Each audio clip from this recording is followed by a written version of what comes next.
Before opening day, I'm not really thinking that there's much possibility right now. I'm more so focused on just playing out the season. But just like the prospect of being here long term is incredibly exciting. We just talked about the rivalry. It's just such a storied franchise. With like you said too, a lot of star power here. So it's a team that I think is built to win, and it's filled with youth. So it's got the capability to win for a long time, which is very exciting. A lot of pros for sure. Ken is losing his mind over them not getting a deal done before opening day. I'm not concerned about it. Like we talked about it Friday when Ken had that lead. Let this. You have him locked down for 2. Right. You're paying him. I said 3.5. Ken suggested Saturday 4. I don't know where he's getting the extra 500 from, but somewhere between $3.5-4 million for this season. I think he's due 6 next year. I would. Let this season play out, and then you get a deal done with him once he has played a full season for your baseball team. Yeah, but if you're one of the people that falls in that the Red Sox don't like to spend money, and they don't want to spend money on elite talent, then you should be leaning more with Ken. Get the deal done, because at the end of the season, if he performs and he pitches well, that price tag is going to go through the roof. No, I don't think that's from the player's perspective. Excuse me, Curtis. Go ahead. I think he expects that he is going to be the highest paid pitcher in Major League Baseball now. That's not going to change. I don't think he expects that. I don't. I think if he's reasonable and he looks at some of the money that I think Corbin Burns is getting like $33 million a year. I think he looks at it like he should be somewhere around 27, I don't think the price is less now. I don't think that. I don't know, Curtis. What were you going to say? Sorry. I agree with you, Greg. I don't understand. This is so different. Like the owner's not spending money is fine. I agree. Why would you rush to sign this guy when you have been burned by Price and Sale and other pitchers that you've paid at the top of the market? See how he does in Boston. See how he does this year, and then you're basically going to overpay. It's like buying your tickets non-refundable or refundable. You get a full year, and then you're going to have to overpay if he has a great year and it's a win-win. What's the downside with that? Because you're talking about potentially $12 million per year. Right, they got it. But if you're under the assumption that they don't like to spend money, what makes you think if he's somewhere around 28 million and he has a great year, and then next year he's asking for 38-40 million. Well, we don't have a crystal ball too, so we don't know how he's going to play out this season. So I think that's where the other side comes in. Where I get the other side, but right. And I'm saying, Wiggy, if he pitches great and they do not pay him, I will rip them. But if they're doing it this way, I agree with the approach, because there really is not a lot of upside for the Red Sox right now. You'll get a brief, small discount year to year by signing and buying out the arbitration years.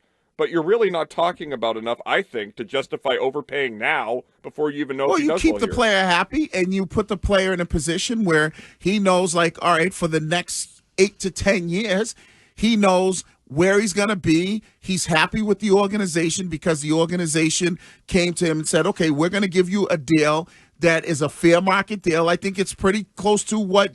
Don't you think athletes do better in a contract year than in the first year of a long-term deal where all the money's guaranteed? No. But I feel like athletes, though, if they don't get their money, they tend to hold grudges. Right. So hopefully he hates the Red Sox and pitches well. What would you give him? Let's use a term of 7 years. I think you're going to have to do a Yamamoto deal. I think he's going to want 10 years because Yamamoto got 12 years. Yamamoto was 26 years old. Crochet is 25, so he's probably looking for that. Yamamoto got $300 million over that, which is about like 27 per year. So and you would give him 10 years. Yep. Coming off of surgery, you would give him 10 years. Yeah. And $30 million a year now? I would say somewhere between... That's Don Jr. money. I would say somewhere between 28... But what do you think it's going to be if he pitches great this year? How much more do you think it's going to be? It's going to probably... Because Max Fried's, I believe, is the highest paid pitcher in Major League Baseball. Is making about $36 million per year on like a 6-year deal. But he's also older. So now you're looking at, all right, it's probably going to go above that. So $37-38 million per year. Right, great. I honestly, I still versus if they don't pay $28 him, million. If they don't pay him at the end of this year, then they will be ripped for that, rightfully so. But right now, he's pitching awesome in the spring. He's ready to go and see how the season versus unfolds. 10 years, $280 million, which is about $28 million a year. They're not going to get him for $28 million a year, Wiggy. No shot. Yamamoto's getting $27 million. Crochet is not going to sign for $28 million a year. No way. If you get him now, you don't know. All right, so let's call it $30 million. So give him 10 years, $300 million.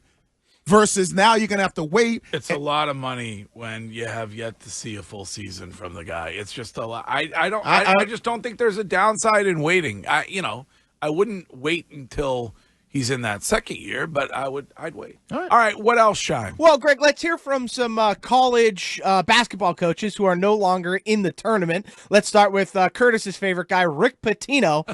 Wasn't really happy with the line of questioning on why R.J. Lewis didn't play at the end of the game. He couldn't put the ball in the basketball hoop is why he wasn't playing at the end of that game. But yeah, okay. Here was Rick Pitino and the interviewer.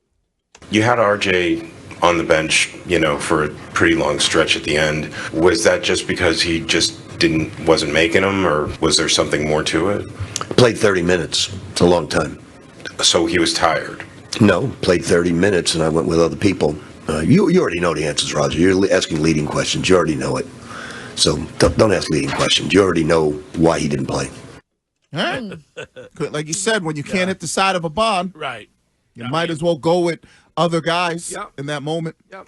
All right, what's next, Shine? And next, Greg, let's hear from Dan Hurley, the psycho in Storrs, Connecticut, who we all kind of love, actually. Talked after the game about what he told his guys in the locker room and how they went out fighting. Just love him. I mean, just love him. This year has been a real battle. We've battled and. We've had to battle and at times, I don't think we liked each other a whole lot with some of the things we had to go through together, but I don't think I'll ever love a team more than how hard they fought for what we were trying to accomplish and for the honor they played with today.